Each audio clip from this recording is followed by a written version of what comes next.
ನಮಸ್ಕಾರ. ನೀವು ಮೇಷರಾಶಿಯವರಾ? ಅಥವಾ ನಿಮ್ಮ ಹತ್ತಿರದವರಲ್ಲಿ ಯಾರಾದ್ರೂ ಮೇಷರಾಶಿಯವರಿದ್ದಾರಾ? ಹಾಗಿದ್ರೆ ಮುಂದಿನ ಕೆಲ ನಿಮಿಷಗಳು ಬಹುಶಃ ನಿಮ್ಮ ಜೀವನದ ಅತ್ಯಂತ ಪ್ರಮುಖವಾದ ಕ್ಷಣಗಳಾಗಬಹುದು. ಯಾಕೆ ಗೊತ್ತಾ?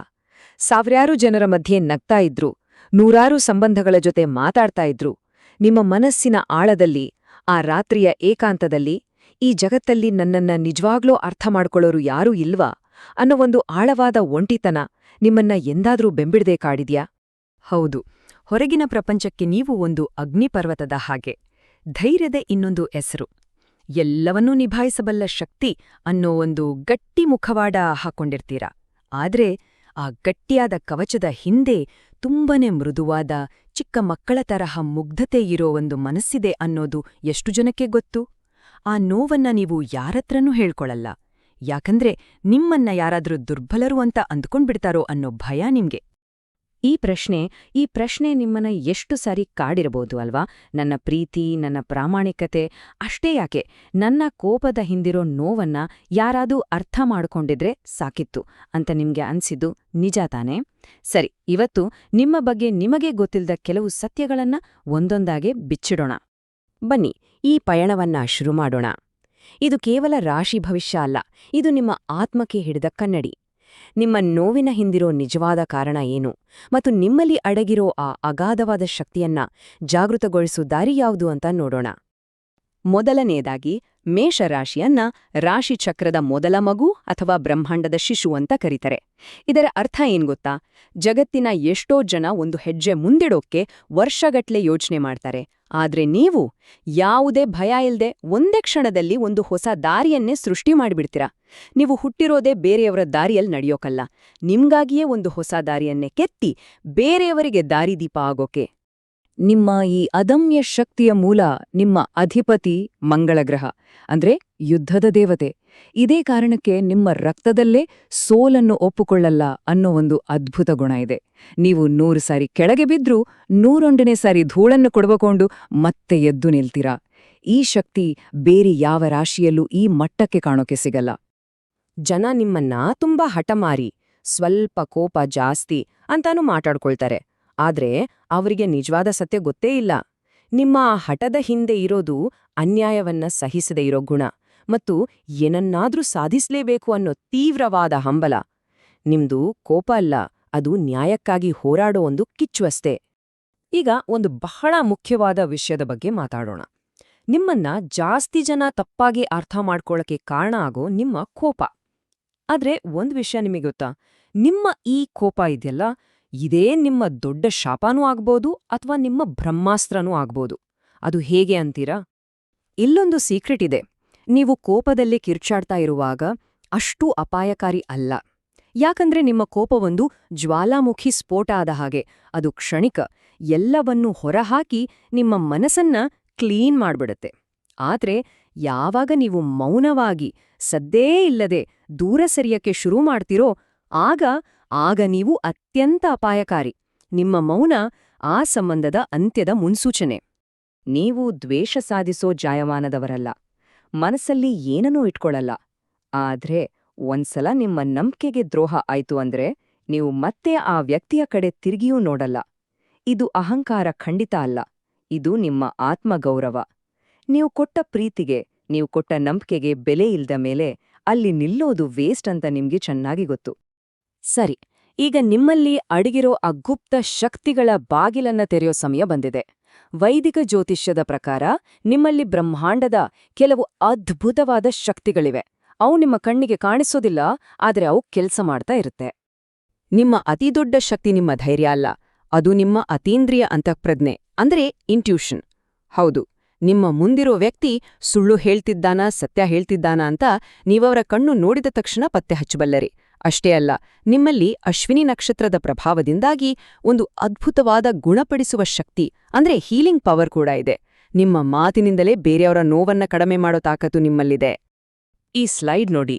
ನಿಮ್ಮ ತತ್ವ ಅಗ್ನಿ, ಅಂದ್ರೆ ಯಾವಾಗ್ಲೂ ಸೃಜನಶೀಲತೆ. ನಿಮ್ಮ ಗುಣ ಚರ, ಅಂದ್ರೆ ಯಾವುದೇ ಬದಲಾವಣೆಗೆ ತಕ್ಷಣ ಹೊಂದಿಕೊಳ್ಳೋ ಶಕ್ತಿ.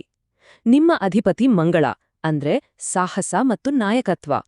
ಈ ಮೂರೂ ಸೇರಿ ನಿಮ್ಮನ್ನ ಅಸಾಧ್ಯವಾದದನ್ನು ಕೂಡ ಸಾಧ್ಯವಾಗಿಸಬಲ್ಲ ಒಬ್ಬ ಯೋಧನನ್ನಾಗಿ ಮಾಡುತ್ತೆ. ಇನ್ನು ನಿಮ್ಮ ನಕ್ಷತ್ರಗಳ ಶಕ್ತಿ ನೋಡಿ. ನೀವು ಅಶ್ವಿನಿ ನಕ್ಷತ್ರದವರಾಗಿದ್ರೆ ನಿಮ್ಮಲ್ಲಿ ಅದ್ಭುತ ವೇಗ ಇದೆ. ಭರಣಿ ನಕ್ಷತ್ರದವರಾದ್ರೆ ಕಠಿಣ ಸತ್ಯಗಳನ್ನ ಸಹಿಸೋ ಶಕ್ತಿ ನಿಮ್ಮದು.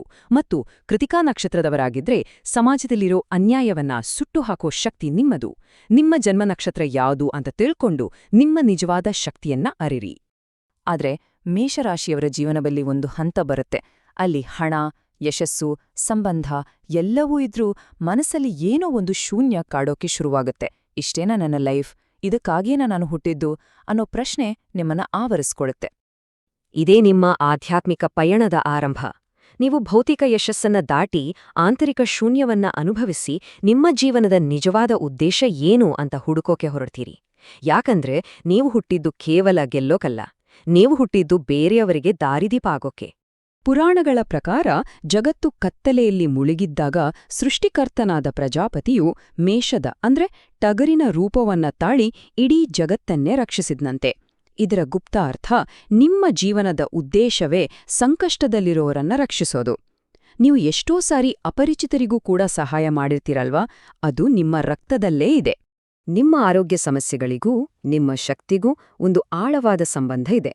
ಮೇಷರಾಶಿ ನಮ್ಮ ದೇಹದಲ್ಲಿ ತಲೆಯ ಭಾಗವನ್ನ ಪ್ರತಿನಿಧಿಸುತ್ತೆ. ನಿಮ್ಗೆ ಬರೋ ತಲೆನೋವು, ಮೈಗ್ರೇನ್, ಹೈ ಬ್ಲಡ್ ಪ್ರೆಷರ್ ಇವೆಲ್ಲವೂ ನಿಮ್ಮಲ್ಲಿರೋ ಅಗಾಧವಾದ ಮಾನಸಿಕ ಶಕ್ತಿಯನ್ನ ನೀವು ಸರಿಯಾದ ದಾರಿಯಲ್ಲಿ ಬಳಸ್ತಿದ್ದಾಗ ಆಗೋ ಪರಿಣಾಮಗಳು. ನೆನ್ಪಿಡಿ, ನಿಮ್ಮ ಶಕ್ತಿಯೇ ನಿಮ್ಮನ್ನ ಸುಡ್ಬಾರ್ದು. ಹಾಗಾದ್ರೆ ಈ ಅದ್ಭುತ ಶಕ್ತಿಯನ್ನ ಜಾಗೃತಗೊಳಿಸೋದು ಹೇಗೆ? ನಿಮ್ಮನ್ನ ನೀವು ಅರ್ಥ ಮಾಡ್ಕೊಂಡು ನಿಮ್ಮ ಜೀವನವನ್ನ ನಿಮ್ಮ ಕಂಟ್ರೋಲ್ಗೆ ತಗೊಳ್ಳೋದು ಹೇಗೆ? ಬನ್ನಿ ಅದರ ರಹಸ್ಯವನ್ನ ಈಗ ತಿಳಿಯೋಣ. ನಿಮ್ಮ ಅಂತಿಮ ಅಸ್ತ್ರ ಸಂಯಮ. ಹನುಮಂತನನ್ನ ನೋಡಿ, ಆತನಲ್ಲಿ ಇಡೀ ಜಗತ್ತನ್ನೇ ಅಲುಗಾಡಿಸೋ ಶಕ್ತಿಯಿತ್ತು. ಆದ್ರೂ ಆತ ಶ್ರೀರಾಮನ ಮುಂದೆ ಅತ್ಯಂತ ವಿನಮ್ರ ಸೇವಕನಾಗಿದ್ದ. ನಿಮ್ಮ ಜೀವನದಲ್ಲಿ ನೀವು ಯಾವಾಗ ಅಹಂಕಾರವನ್ನ ಬಿಟ್ಟು ವಿನಮ್ರತೆಯನ್ನ ಬೆಳೆಸ್ಕೊಳ್ತೀರೋ ಅಂದೇ ನಿಮ್ಮ ನಿಜವಾದ ಶಕ್ತಿಗಳು ಜಾಗೃತವಾಗೋಕೆ ಶುರುವಾಗುತ್ತೆ. ಇದೊಂದು ಬಹಳ ಮುಖ್ಯವಾದ ವಿಷಯ. ನೀವು ಬಾಸ್ ಆಗ್ಬಾರ್ದು, ಲೀಡರ್ ಆಗ್ಬೇಕು. ಬಾಸ್ ಅಧಿಕಾರದಿಂದ ಆಳ್ತಾನೆ, ಆದ್ರೆ ಲೀಡರ್ ಪ್ರೀತಿಯಿಂದ ಗೆಲ್ಲುತ್ತಾನೆ. ನೀವು ಜನರನ್ನ ಅಧಿಕಾರದಿಂದ ಕಂಟ್ರೋಲ್ ಮಾಡೋಕ್ ಹೋದ್ರೆ ಅವರು ನಿಮ್ಮಿಂದ ದೂರ ಹೋಗ್ತಾರೆ. ಆದ್ರೆ ಅದೇ ನೀವು ಪ್ರೀತಿ ಕೊಟ್ರೆ ಅವರು ನಿಮ್ಗೋಸ್ಕರ ತಮ್ಮ ಪ್ರಾಣ ಕೊಡೋಕು ರೆಡಿ ಇರ್ತಾರೆ. ನಿಮ್ಮ ಶಕ್ತಿಯನ್ನ ಜಾಗೃತಗೊಳಿಸೋಕೆ ಈ 3 ಸಿಂಪಲ್ ಸ್ಟೆಪ್ಸ್ ಫಾಲೋ ಮಾಡಿ ಸಾಕು. 1. ಪ್ರತಿದಿನ ಕೇವಲ 5 ನಿಮಿಷ ಮೌನವಾಗಿ ಕೂತ್ಕೊಳ್ಳಿ. 2. ನಿಮ್ಮ ಉಸಿರಾಟವನ್ನ ಗಮನಿಸಿ. ಇದು ನಿಮ್ಮೊಳಗಿನ ಮಂಗಳನ ಬೆಂಕಿಯನ್ನ ಶಾಂತಗೊಳಿಸುತ್ತೆ. 3. ಆತುರವನ್ನ ಬಿಟ್ಟು ಪ್ರತಿಯೊಂದು ಕೆಲಸದಲ್ಲೂ ಸ್ವಲ್ಪ ತಾಳ್ಮೆಯನ್ನ ಬೆಳೆಸ್ಕೊಳ್ಳಿ. ನಿಧಾನವೇ ಪ್ರಧಾನ.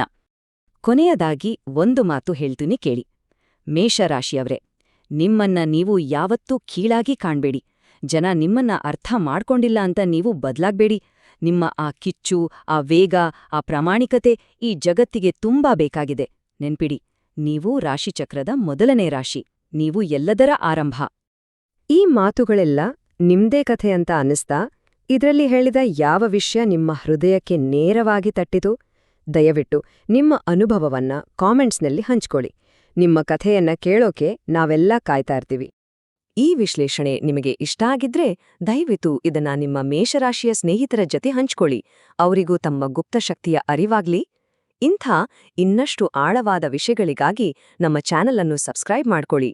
ಮತ್ತು ನೀವು ನಿಜವಾದ ಮೇಷರಾಶಿಯ ಯೋಧರಾಗಿದ್ರೆ ನಿಮ್ಮ ಶಕ್ತಿಯನ್ನ ತೋರ್ಸೋಕೆ ಕಮೆಂಟ್ನಲ್ಲಿ ಜೈ ಬಜರಂಗಬಲಿ ಅಂತ ಬರೀರಿ. ಮತ್ತೆ ಸಿಗೋಣ. ಅಲ್ಲಿಯವರೆಗೆ ನೆನ್ಪಿರ್ಲಿ, ನಿಮ್ಮಲ್ಲಿ ಒಂದು ಮಹಾನ್ ಶಕ್ತಿ ಅಡಗಿದೆ. ಅದನ್ನ ಜಗತ್ತಿಗೆ ತೋರಿಸೋ ಸಮಯ ಈಗ ಬಂದಿದೆ.